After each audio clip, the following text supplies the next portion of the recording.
இப்போ உதாரணத்துக்கு நாம வந்து இப்போ அரசியல் எலெக்ஷன் வருது. டிஎம்கே ஜெயிக்கும்னா ஏடிஎம்கே வந்து அடிப்பாய்ங்க. ஏடிஎம்கே ஜெயிக்கும்னா டிஎம்கே வந்து அடிப்பாய்ங்க. இது இல்லாம நம்ம தாவேக்கான்னு சொல்லிட்டோன்னு வைங்க. அது இன்னும் அது 2 பேரும் சேர்ந்து மட்டும் இல்ல. உலகமே சேர்ந்து அடிக்கிற அளவுக்கு இன்னைக்கு அது ஒரு இதா போயிட்டு இருக்குது. ஓகே. ஸோ அதே மாதிரி இன்னொரு விஷயம் இருக்கு. நம்ம சொல்லிட்டு நடக்கலன்னு வைங்க. அவ்வளவுதான். நமக்கு வர 4, 5 பேரு கூட வரவே மாட்டாங்க.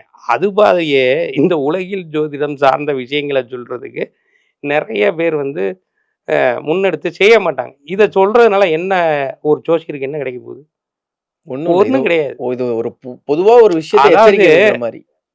நீங்க எப்பவுமே வந்து ரகுவரன் ஒரு படத்துல முகவரி படத்துல சொல்லுவாரு. ஜெயிச்சா லக்குன்னு சொல்லுவாய்ங்க. ஜெயிக்கலைன்னா மக்குன்னு சொல்லிருவாய்ங்க. அப்படிங்கிற மாரி தான்.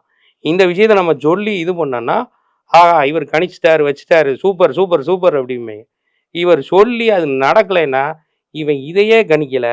நம்ம ஜாதகத்த எப்படி கணிப்பான்னு ஒருத்தங்க வரவே மாட்டாங்க. ஆமா. இருக்கிற வருமானமே போயிரும். அந்த காலகட்டத்துலலாம் வந்து பார்த்தீங்கன்னா, அரசவையிலேயே மணி மந்திர ஔஷதம் அப்படின்னு தெரிந்த நபர்களை ஜோதிடர்களை ஒரு அமைச்சரா வச்சிருப்பாங்க. இந்த காலகட்டத்துல எது எதுக்கோ அமைச்சர் இருக்கு. பால்வளத்துறை இருக்கு, அந்த இது எல்லா இருக்கு, இந்த டிபார்ட்மெண்ட்டுக்கு இது இருக்கு. இருக்கு, இந்த அறநிலைத்துறைன்னு ஒண்ணு இருக்கு. பட் ஜோதிடர்களுக்குன்னு ஒரு இது கிடையாது. ஏன்னா அப்ப எடுக்கிற முடிவுகள் கூட ஜோதிடர்கள்ட்ட தானே கேட்டு எடுப்பாங்க. ஒரு நாட்டு மேல நம்ம படையெடுக்கிறதா இருந்தாலும் சரி, ஒரு நாட்டுக்கு ஒரு ஆபத்து வரப்போறதா இருந்தாலும் சரி, அத முன்கூட்டியே தெரிவிக்க வேண்டியது அவங்க கடமை. சொல்லலைன்னா என்ன பண்ணுவாய்ங்க? தலைய எடுத்துருவாய்ங்க. அதனாலேயே அதுக்கு சரியான நபர தான் வச்சிருப்பாய்ங்க. தப்பா சொன்னாலும் பிரச்சனை தான். ஆமா.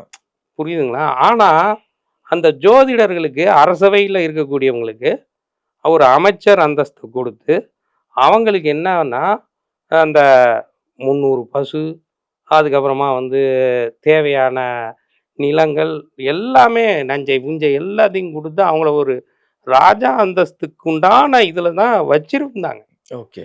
அது பாரம்பரியமா இருந்தது. எல்லா மன்னர்கள் காலத்திலயுமே வந்து ஒரு ஜோதிடர்னு ஒருத்தர் இருப்பார். இப்போ கிரகண காலம் வருது அப்படின்னா, அது வந்து என்ன கிரகணம் நடக்குது? சூரிய கிரகணம் நடந்தா அது ஒரு இம்பாக்ட குடுக்கும். சந்திர கிரகணம் நடந்தா அது ஒரு இம்பாக்ட குடுக்கும். இப்ப சந்திர கிரகணம் வந்து இப்ப நடந்திருக்கு. சரிங்களா? இந்த சந்திர கிரகணங்கிறது தமிழ்நாட்டுக்கே ஒரு மிகப்பெரிய இம்பாக்ட் குடுக்கும். ஒரு மாற்றத்தை ஏற்படுத்துங்கிறீங்க. கண்டிப்பாக நெறைய விஷயங்கள குடுக்கும்.